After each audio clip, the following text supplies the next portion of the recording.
These days, Peter Jackson is best known for directing big-budget spectacles. He took the Hobbits to Mordor, he cast Benedict Cumberbatch as a dragon, he brought us the sight of a motion capture King Kong smacking around a bunch of dinosaurs. But when he was just getting his career started, he was making very different kinds of movies. Horror comedies that were drenched in blood and pretty much every other bodily fluid you can think of. In 1992, he brought the world what may be the bloodiest film ever made, a zombie comedy he would call BRAINDEAD, but many fans know as Dead Alive. And if you haven't seen this one yet, it is the best horror movie you never saw.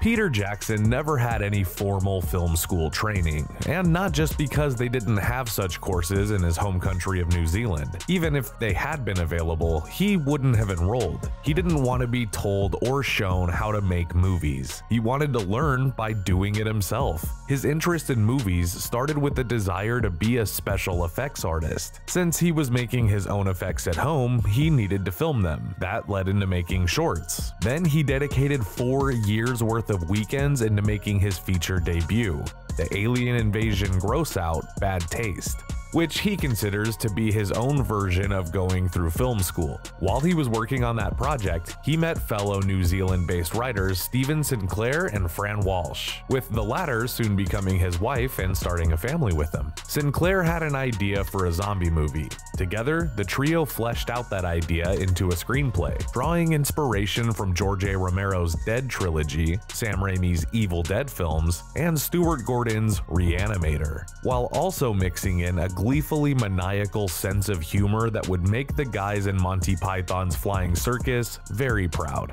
Jackson decided to make his subversive splatter puppet movie Meet the Feebles before getting the zombie movie into production. But once he was done working with drug-addled, homicidal, sodomy-loving puppets, he circled back to the living dead. The title on the script was BRAINDEAD. That's what Jackson always intended for the film to be called. It was released as BRAINDEAD in some territories, but in other territories it was released as Dead Alive. Since that's the title that seems to be used most often when the film is referenced, that's what we'll call it in this video. The movie is set in 1957, because Jackson figured viewers would be able to buy into the insanity of the events more if it were a period piece. It begins on Skull Island, the setting of King Kong and a place the director would revisit a decade later. A New Zealand zoo official has come to obtain a creature that can only be found on the island, a vicious little beast called a rat monkey, something that is said to be the product of rats breeding with unwilling tree monkeys. The natives who use that rat monkey in black magic rituals aren't happy about this intrusion, but it's the zoo official's associates that hack him to pieces when they realize that he has been scratched by the rat monkey. The nasty little critter is taken to the Wellington Zoo, where it happens to scratch one of the guests, Vera Cosgrove, the overbearing mother of the meek Lionel. Lionel takes his mom home and tries to take care of her, but the scratch of the rat monkey soon has her falling to pieces, turning into a monstrous zombie, which makes her patient zero in a zombie outbreak that Lionel at first tries to contain. Then it becomes obvious that he's gonna have to destroy these undead creatures. And with the assistance of his love interest Paquita and his sleazy Uncle Les, he sets out to end the zombie threat, leading to a glorious final sequence that's an extended bloodbath. Relative newcomer Timothy Blame was cast as Lionel. Ian Watkin, who already had 2 decades of credits at this point, plays his hilariously unpleasant Uncle Les. Elizabeth Moody, who also has several credits, is Lionel's mom Vera, and apparently Peter Jackson drew from his own life when coming up with the idea of Lionel and Vera's living situation, since he lived with his own mom until he was 27, which is around the time he married Fran Walsh. Thankfully, he has assured that his relationship with his mother was much healthier than Lionel and Vera's. As far as my research shows, Mrs. Jackson was not a shrew with a homicidal past.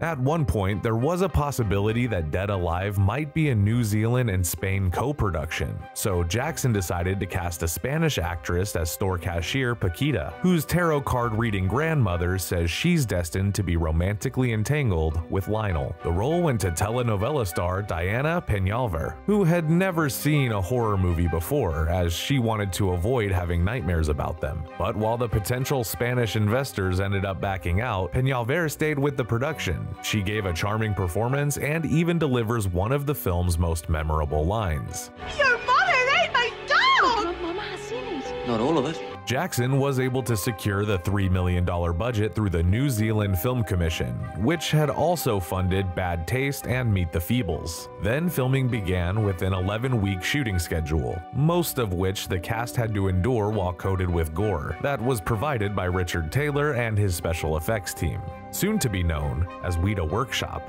The actors were uncomfortable and irritated, and the gore was sticky. The main set started to smell so bad that it would make people queasy. The syrup and the fake blood had fermented under the lights. Ugh.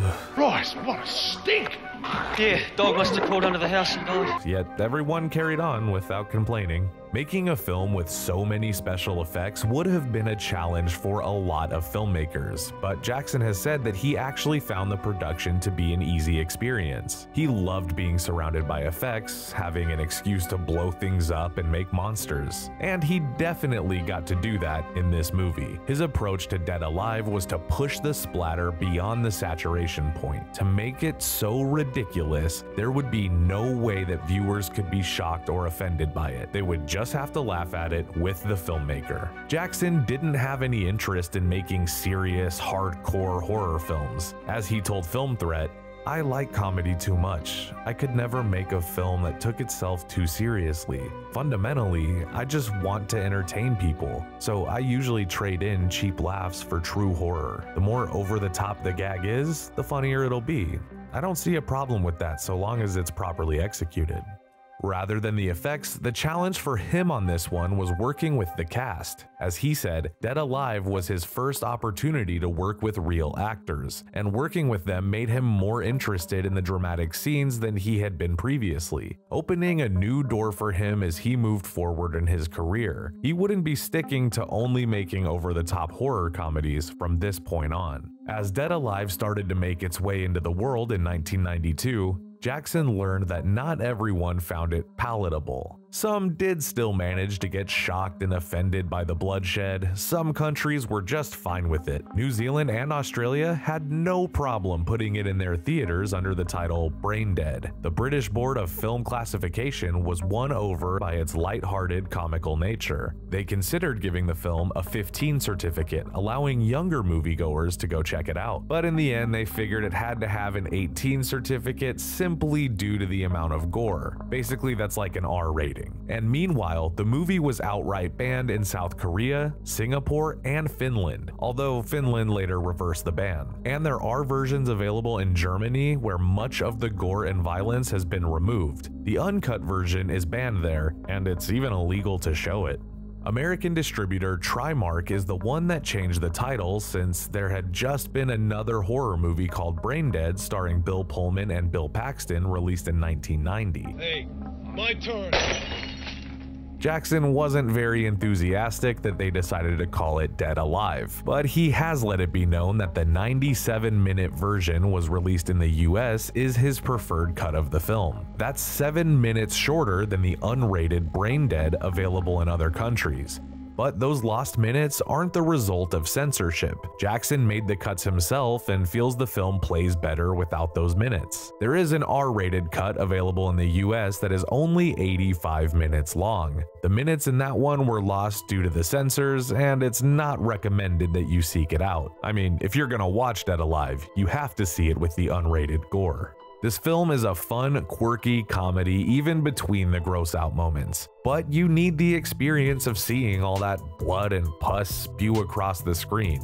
It's all part of the charm. The actors give great comedic performances. Blame's Lionel bumbling through the zombie situation, Moody's Vera trying to impress visitors while her face is falling off, Peñaver's Paquita pursuing a romance with Lionel despite all of the weirdness around him, Watkins' Uncle Les being inappropriate and repugnant, or even in a smaller role, Stuart Davini as the martial arts skilled Father Magruder, who sets out to remove some zombie hoodlums from the cemetery while declaring, quote, I kick ass for the Lord! Jackson was right. His movie is so silly that you can't take any of it seriously, no matter what happens on the screen. From mutilation to dog eating, it's all a joke, and it's all a great, hilarious joke. While paying tribute to the likes of Romero, Raimi, and Gordon, Jackson made something worthy of being ranked alongside the films made by those legends. He and his co-writers set out to show viewers zombie gags that they had never seen before, and somehow they were able to do just that. The zombie encounters in this movie are packed with cool and clever moments. A zombie with a light bulb in its head, one that has a garden gnome in place of its head, Uncle Les pulling out zombie teeth with pliers so that they can't bite, zombies that are hopped up on animal stimulant, zombies having sex, a zombie baby. We had seen a zombie getting taken out with a lawnmower in Night of the Creeps, but Jackson, he took it somewhere else. Now, it's impossible to talk about Dead Alive without mentioning the lawnmower scene.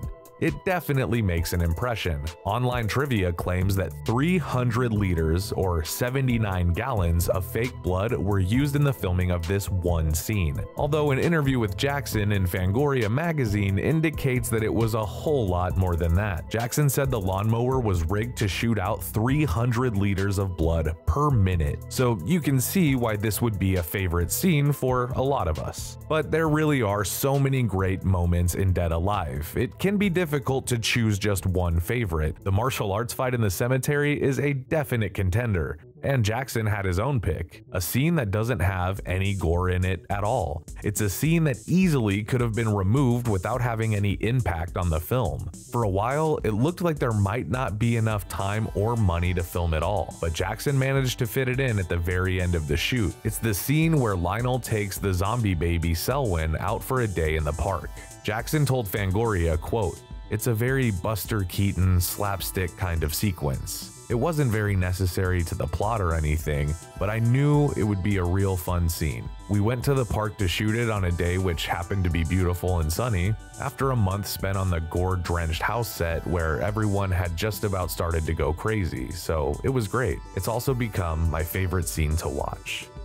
This scene is great to watch with an audience during theatrical screenings. When a drunk in the theater cheers at the sight of Lionel punching the zombie baby and beating it against the side of a swing set, it might get the biggest laugh out of anything else in the movie. Dead Alive was unfortunately a financial failure in the United States. It couldn't even reach $250,000 during its theatrical run, but it quickly did gain a cult following, with horror magazines like Fangoria letting their readers know that Dead Alive was something that they needed to see, and Peter Jackson was a filmmaker to keep an eye on. As we all know, he did just fine without Dead Alive setting the box office on fire. His next film was the psychological drama Heavenly Creatures, which earned him and Fran Walsh their first Best Screenplay Oscar nom. He made one more horror comedy, a personal favorite of mine, The Frighteners. Then he was off to the world of Hobbits and Kong, with more Oscar nominations and some wins along the way, including Best Picture, Best Screenplay, and Best Director. A while back, Jackson said that he was going to restore Dead Alive and possibly Bad Taste and Meet the Feebles for 4K releases. Fans are anxiously waiting to see those, and we're also desperately clinging on to the hope that someday he'll return to horror comedy. It's been more than 30 years since he made a splatter movie, and that's just way too long. It's time for him to go back to his roots, set the prestige and big budgets aside, and give us something that's down and dirty and coated with gore. While we wait and hope for that to happen, Dead Alive is still just as fun to watch now as it was when it first came out. So, if you haven't seen it yet, seek out the unrated cut. Whether it's the 104-minute Braindead version or the 97-minute Dead Alive, you're bound to have a great time. Put it on and take a trip to Wellington, New Zealand, visit with Lionel Cosgrove and his friends and family, and bask in the joy of watching them get splattered with blood and guts. As one of the taglines says, you'll laugh yourself sick.